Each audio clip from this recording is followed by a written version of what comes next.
At some point, you noticed they were gone. No announcement. No dramatic final post. No explanation. They were just there, regularly, predictably, part of the background texture of your online life. And then at some point they were not. And you only realized it because you went looking for something and found nothing recent. Or because someone mentioned them, and you checked and saw that the last post was months ago, maybe longer. And the account is still there. They did not delete it. They just stopped. No explanation to anyone.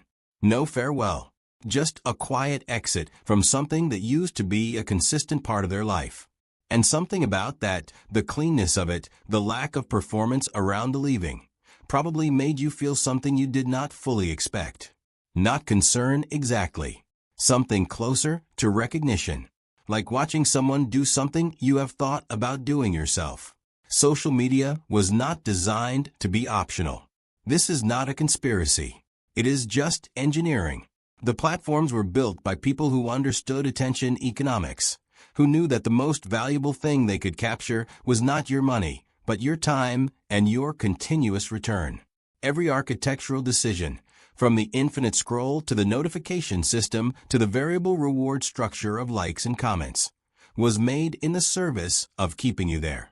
Variable reward, the unpredictable delivery of positive feedback, is the same psychological mechanism that makes gambling compelling. You do not know when the reward is coming, which means you keep checking. The like that arrives an hour after you post. The comment that comes in while you are doing something else. The metric that ticks upward in a way that feels meaningful even when, examined closely, it is not.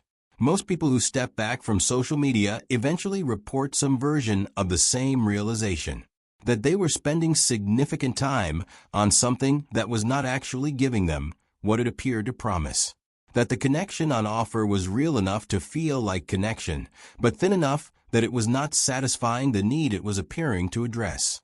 But the people who disappear quietly, not the ones who announce a break and return 2 weeks later, but the ones who simply stop and do not come back, tend to have reached something more specific than that general disillusionment. They reached a point where the performance became undeniable. Social media functions, for most people, as a curated presentation of self. Not necessarily dishonest. The moments shared are usually real, but selective in a way that, over time, starts to feel like it has its own internal logic separate from your actual life.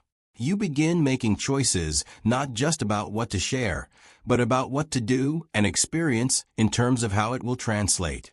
Whether it will photograph well, whether it is the kind of thing your particular audience will receive. And, at some point for certain people, that calculus becomes visible to them in a way they cannot unsee.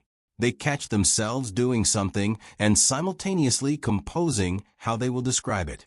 They notice the performance layer sitting between their experience and the experience itself. And once you notice it clearly, it becomes very difficult to continue without a constant awareness of what you are participating in. There's a concept in psychology called self-monitoring, the degree to which a person adjusts their behavior and self-presentation based on the perceived expectations of their audience.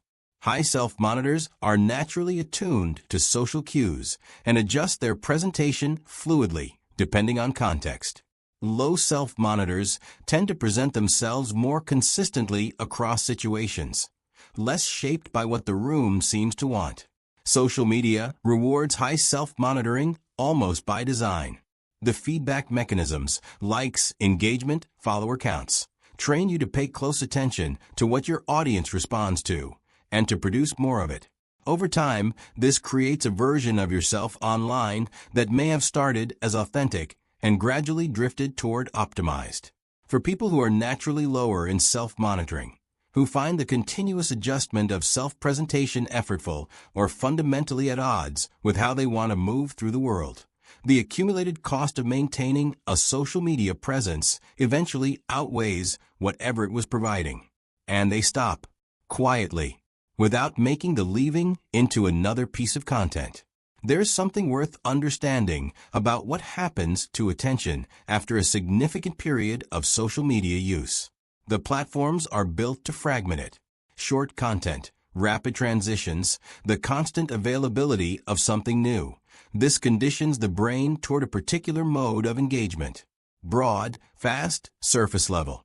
Moving quickly between things without staying long enough for anything to go deep. People who step back from social media consistently report, after an adjustment period, a change in how their attention feels. The capacity for sustained focus returns. Reading becomes easier. Thoughts develop further before being interrupted. There's more of what some researchers describe as cognitive depth, the ability to stay with something long enough that it actually changes you rather than just passing through. For certain people, this is not a side benefit of leaving. It is the primary reason. They left because they noticed what was happening to their thinking and found it unacceptable. Because the quality of their inner life, the texture of their attention, the depth of their engagement with ideas and people and their own experience felt like it was being traded for something that did not come close to its value. There is also a relational dimension to this that is rarely discussed.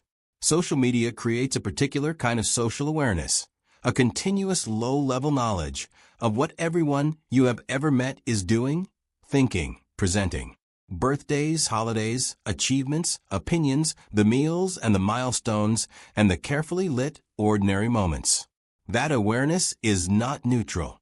It shapes how you experience your own life by providing a continuous reference class.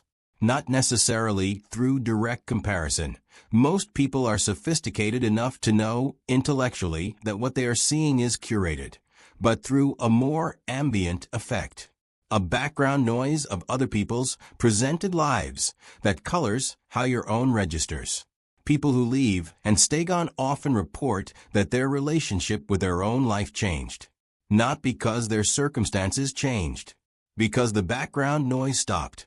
And without it, what they actually had, which was often more than enough, became easier to perceive as what it actually was rather than against what everything else appeared to be. The quiet exit is itself meaningful, because the people who disappear without announcement are, in the act of leaving that way, already operating outside the logic of the platform. On social media, leaving is supposed to be content, the announcement, the explanation, the farewell that performs the authenticity of the departure. All of that is still participation, still shaped by the audience, still one more thing produced for the feed. The quiet exit refuses that. It treats the leaving as a private decision that does not require documentation or an audience or a narrative constructed for other people's consumption, which is, perhaps, exactly the point.